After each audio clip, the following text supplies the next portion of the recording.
Welcome back to ఎన్నికల భారతం. Third phase polling ఈరోజు జరుగుతుంది. దేశవ్యాప్తంగా దాదాపు 11 రాష్ట్రాల్లో 93 పార్లమెంట్ నియోజకవర్గాల్లో థర్డ్ ఫేజ్ పోలింగ్ జరుగుతుంది. దీంతో దాదాపు సగం పైగా పార్లమెంట్ స్థానాలకు పోలింగ్ పూర్తవుతున్న పరిస్థితి. దీని మీద లేటెస్ట్ అప్డేట్స్, పోల్ పర్సంటేజ్లు ఎలా ఉన్నాయి, ఇప్పుడు దాదాపు 11 గంటలైంది, 4 గంటల పైగా అయింది పోలింగ్ ప్రారంభమై. ఏ రకంగా ఉన్నాయనేది ఢిల్లీ నుంచి హెచ్ఎంటీవీ కరెస్పాండెంట్ శిరీష్ గారు డీటెయిల్స్ అందిస్తారు. ఎస్ శిరీష్, చెప్పండి. మార్నింగ్ 9 దాకా అయితే ఎక్కడా 15% మించిన పరిస్థితి కనపడలేదు. ఇప్పుడు 11 దాటింది. ఎలా ఉన్నాయి పర్సంటేజ్లు? శ్రీనివాస్ గారు, మరొక 15 నిమిషాల్లో మరొక 2 గంటలకు సంబంధించిన పోలింగ్ పర్సంటేజ్ వస్తుంది.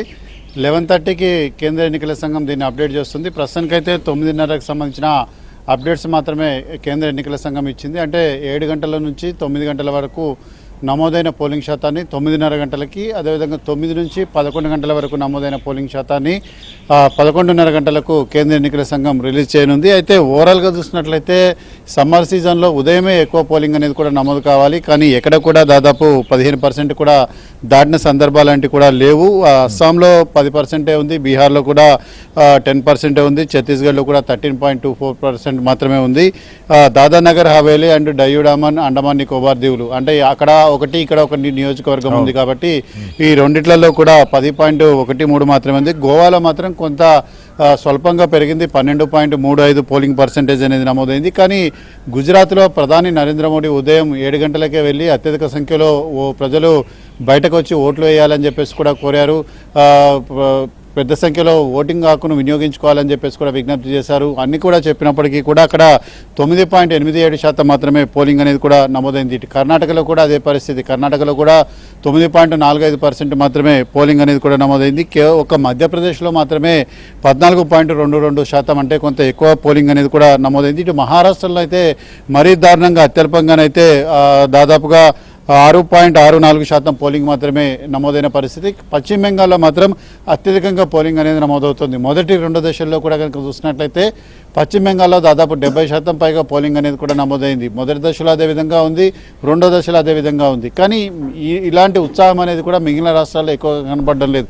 అయితే దీనికి పలు రాజకీయ కారణాలను కూడా చెప్తున్నారు. ఎందుకంటే లోక్సభ ఎన్నికల్లో ఒక పార్టీ అధికారంలోకి వస్తుందన్న మైండ్ ఫిక్స్లో ప్రజలు ఉన్నారు కాబట్టి ఆ ఓటు వేసినా పర్వాలేదు, వేయకపోయినా పర్వాలేదన్న నిరాసక్తితో ఉన్నారు. అందుకే తక్కువ పోలింగ్ పర్సంటేజ్ అనేది కూడా నమోదవుతోందని చెప్పేసి చెప్తున్నారు. మరొక కారణం వచ్చేసి పీక్ సమ్మర్ సీజన్లో ఎలక్షన్స్ అనేవి పెట్టడం, ఈసారి ఉష్ణోగ్రతలు అనేవి కూడా గతంలో కంటే ఎక్కువగా ఉండడంతో బయటకు వచ్చి ఓట్లు వేయడానికి ప్రజలు జంకుతున్నారని చెప్పేసి కూడా మరొక రకమైన వాదన వినిపిస్తోంది. ఇటు వృద్ధులు, అదేవిధంగా దీర్ఘకాలిక వ్యాధులతో బాధపడేవారు, వీళ్ళందరికీ కూడా ఇంటింటికి వెళ్ళి పోలింగ్, అంటే ఇంటి దగ్గరనే ఓటు హక్కు వినియోగించుకునే అవకాశాన్ని కల్పిస్తున్నారు. సో అయినప్పటికీ కూడా మరి పోలింగ్ పర్సంటేజ్ ఎందుకు పెరగడం లేదనే దాని గురించి కూడా కేంద్ర ఎన్నికల సంఘం దగ్గర స్పష్టమైన సమాచారం అనేది కూడా లేదు. ఎన్నికల పోలింగ్ కేంద్రాల దగ్గర అన్ని రకాల ఏర్పాట్లు లాంటివి కూడా చేయాలని చెప్పేసి కూడా చెప్తున్నారు. షామియానాలు కానీ, మంచినీటి వాటర్ సదుపాయం కానీ, ఇటు ఓఆర్ఎస్ ప్యాకెట్లు ఇవన్నీ కూడా ఇవ్వాలని చెప్తున్నప్పటికీ కూడా మరి దీనిపైన ఇటు ప్రపంచవ్యాప్తంగా కూడా కొంత విమర్శలు కూడా వ్యక్తమయ్యాయి. అంటే సమ్మర్ సీజన్లో పోలింగ్ అనేది కూడా నిర్వహించడం కరెక్ట్ కాదు, సమ్మర్ రాకముందే పోలింగ్ మొత్తాన్ని కూడా కంప్లీట్ చేస్తుంటే బాగుండేదన్న అభిప్రాయం అనేది కూడా వ్యక్తమవుతోంది. సో ఇటు మోడీ కూడా ఒక ఇంటర్వ్యూలో మాట్లాడుతూ వచ్చేసారి ఎన్నికలంటే కూడా జమిలీ ఎన్నికలు జరుగుతాయి, అప్పుడు శీతాకాలంలోనే పోలింగ్ అనేది కూడా కంప్లీట్ చేస్తాం, సమ్మర్ ప్రారంభం కాకముందనే కంప్లీట్ చేస్తామని చెప్పేసి కూడా ప్రధాని నరేంద్ర మోడీ అప్పుడు వివరణ ఇచ్చుకునే ప్రయత్నం కూడా చేశారు. ఇటు కేంద్ర ఎన్నికల సంఘం కూడా ముందుకొచ్చి ఇటు ప్రచార మాధ్యమాలు, సోషల్ మీడియా ద్వారా, అదేవిధంగా ఒకనొక దశలో కనుక మీరు చూసినట్లయితే సుప్రీంకోర్టు ఆఫ్ ఇండియా చీఫ్ జస్టిసే బయటకు వచ్చి ఒక స్టేట్మెంట్ అనేది కూడా ఇవ్వడం జరిగింది. పెద్ద ఎత్తున ప్రజలు ఓటు హక్కు అనేది కూడా వినియోగించుకోవాలని చెప్పేసి స్పష్టం చేశారు. అయినప్పటికీ కూడా పోలింగ్ పర్సంటేజ్ అనేది కూడా అనుకున్నంతగా పెరగడం లేదు.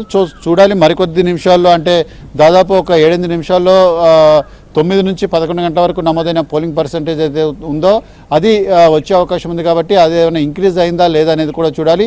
మొదటి 2 దశల్లో కనుక చూసినట్లయితే 60 నుంచి 65% లోపు మాత్రమే మొదటి 2 దశల్లో పోలింగ్ అనేది కూడా నమోదైంది.